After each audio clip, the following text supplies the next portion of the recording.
Question number 18 देखो।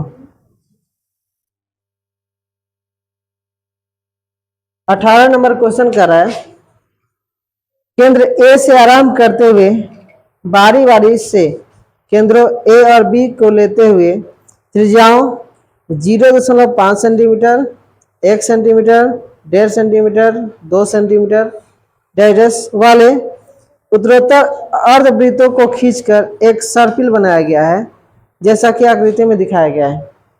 आकृति में जिस तरह दिखाया गया उसी तरह एक सर्पिल जो बनाया गया उस पर ध्यान देना है।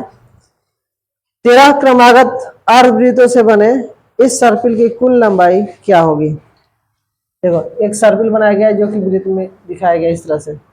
यहाँ से शुरू है, ये केंद्र है, यहाँ से शुरू है इस तरह से, इस तरह से बना हुआ है।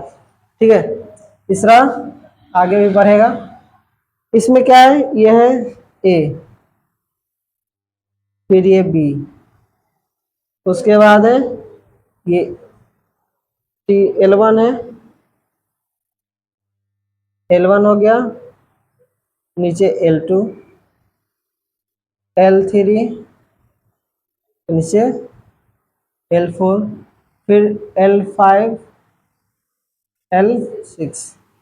ठीक है, इस तरह से एक सर्किल बन रहा है।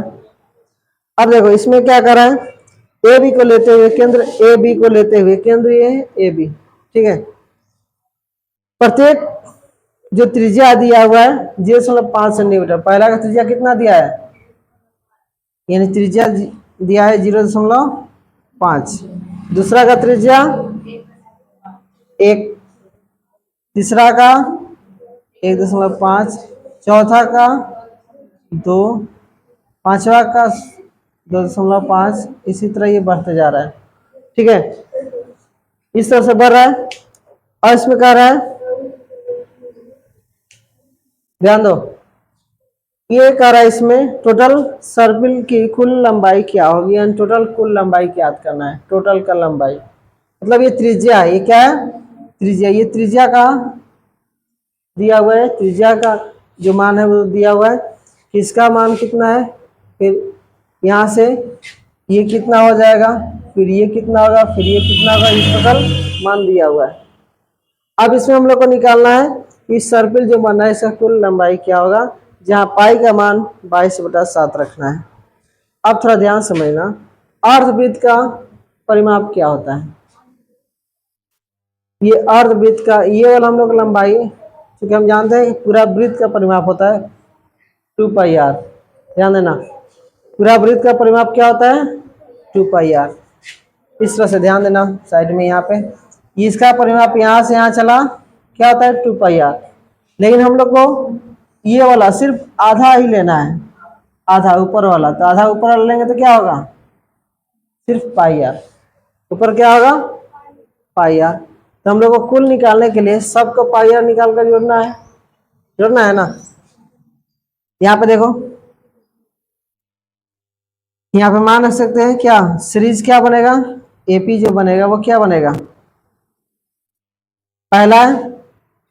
पहला का मान कितना होगा πr, r1 मान ले। ठीक है, फिर प्लस में दूसरा क्या जोड़ना है πr2 जोड़ना है, फिर तीसरा πr3 जोड़ना है।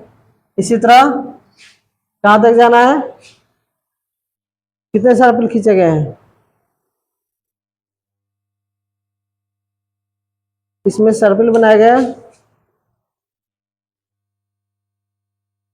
13 क्रमागत अर्धवृत्त से बने, 13 क्रमागत बना है, यानी 13 पदों तक। कितना पदों तक, 13 पदों तक ये सर्पिल बनाया गया है, यानी 13 बार राउंड घुमा है। ठीक है, अब यहाँ पे दिया क्या, पहले इसका मान रख ले रहे हैं, पाई का मान, यहाँ पाई का मान कर सकते हैं क्या, हम पाई सब में से कमन कर सकते हैं। ये क्या होगा r1 plus r2 plus r3 dash dash, कहाँ तक 13 पदों तक। इसमें भी 13 पद होगा ना, बीच में पाई कमन करेंगे तो भी 13 पद होगा।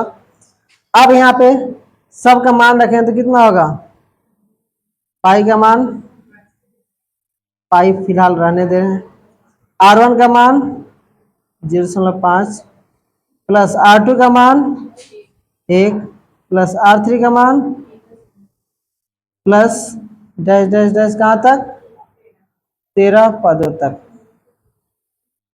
अब थोड़ा ध्यान देना, इसमें किसका किसका मान दिया है, पाई का मान तो हमको रखना है। ये एक सीरीज बन रहा है, ये एक सीरीज बन रहा है ना, यानी इसमें क्या होगा, अर्थात ए बराबर क्या होगा, यहाँ पे यहाँ ए बराबर क्या होगा 0.5 और एक एक बढ़ रहा है तो डी का मान 0.5 फिर हो गया, आधा आधा बढ़ रहा है इसमें।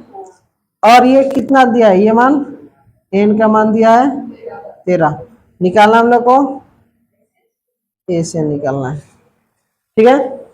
अब यहाँ पे आते हैं, अब देखो अर्थात एस एन बराबर क्या होगा, यहाँ पे लिख दें। अब एस एन बराबर क्या होगा, यानी टोटल यहाँ पे लिख दें त्रिज्याओं का योग, क्या कर रहा है सर्पिलों की सर्पिल की लंबाई, यहाँ पे लिख दें। अब सर्पिल की लंबाई, सर्पिल की कुल लंबाई बराबर क्या हो जाएगा, यानी यही है ना, सबसे पहले ए जो बना हुआ है पाई, पाई इंटू क्या होगा एस एन, ये एस एन बना हुआ है यहाँ पे, इसे कहेंगे ना, यानी पाई और इंटू एस एन, यहाँ पे एस एन लिख दिए, यानी पाई का मान कितना है 22/7 इंटू एस एन का मान एक्सलेशन क्या होता है सूत्र a plus n minus 1 into sorry 2a plus n minus 1 into d, सूत्र गलत लिख रहे हैं, n/2 पहले होता है, n/2 into 2a plus n minus 1 into d, ये होता है हम लोग का एस एन का सूत्र, ये हो गया, ये पाई का मान ये होता है। अब हल कर लें, ये 22/7 इंटू एन का मान कितना दिया है 13/2 2 और ए का मान कितना 0.5 प्लस एन का मान 13, तो 13 माइनस 1 और डी का मान 0.5, ठीक है।